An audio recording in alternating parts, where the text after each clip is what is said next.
All right, now we got to do the notes for this. So this should be your green sheet, Federalist 70, required document number 7, author Alexander Hamilton. And we're going to have some examples about why there should be a single executive, and then why a plural executive is really terrible. Those are kind of the arguments that Hamilton is making. So let's go ahead. Let's jump right into that and get it done fairly quickly. All right, here we go. So on the left-hand side, we're going to start with for a single executive. And Hamilton makes the argument that energy, also known as action, in the executive is good government. Like if you want good government, you need an executive that's going to act quickly, especially in times of crisis. Matter of fact, let's talk about some of those times of crisis. A single executive will protect against invasion. A single executive is going to protect against invasion. If you have to get a committee of executives together to talk about the invasion and what to do, you may have disagreement and there's debate, and while that's happening, the enemy forces are headed your way. Also, a steady enforcement of laws.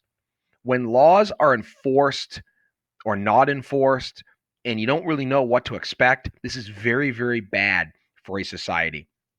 In fact, if you go to countries that are poor, a lot of poor countries have a very unsteady enforcement of laws. In fact, if you want, laws often aren't enforced, and then there's bribery that happens, and it's just bad government equals a poor society.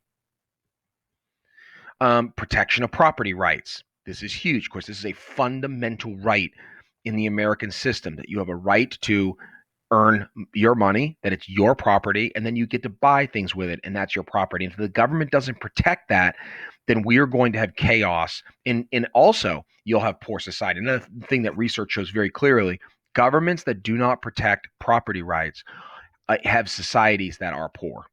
All right. And governments that protect property rights eventually have societies that are wealthy.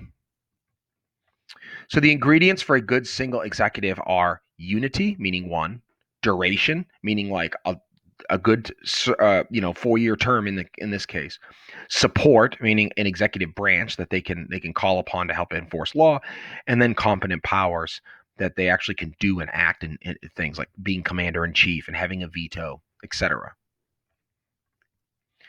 And then ultimately, a single executive is superior because they make better decisions faster, and they can do it more secretively. And if you're in a time of combat, secretively making a decision is probably, that's really huge. I think the example I always give is President Obama. He didn't announce to the world, he didn't go to Congress and announce to all of them, or to the media or CNN or Fox News and say, hey, we're going tonight to kill Osama bin Laden. I'm giving the order for the SEAL team to do that. If he did that, it wouldn't have happened. Someone would have leaked it, and then Osama bin Laden escapes. So secrecy can be very important. Arguments against a plural executive. Well, arguments between the executives. They'll all disagree on things, and during a time of crisis, that can be bad.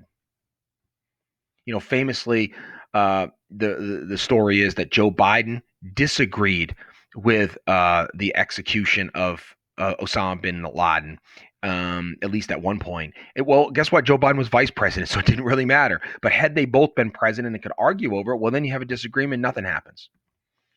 And that slows down the government during a critical emergency. Government needs to act during an emergency, and multiple executives will slow it down. Another thing they also make a point is that it'll divide the community into violent factions. So we'll each have I'm only going to listen to my president, and then everybody, I'm going to listen to my president, and that could be a real problem. And so having a single president means, guess what? No, whether you like the person, their politics or not, they are all our president. And then the other big thing is, who's responsible? Like if you have a plural executive, you don't know who to blame. You don't know who to hold responsible. And so a single executive has that real positive aspect that you'll know exactly who to blame. That's it. It's pretty straightforward document. All of it is quite logical. So go ahead and study that. I would use your whiteboard, make a little T-chart in your whiteboard, and then write out the things. And remember, there's 6 on the for and 4 on the against, at least in the terms of the part that we read. All right, awesome job, guys. Thank you. Bye.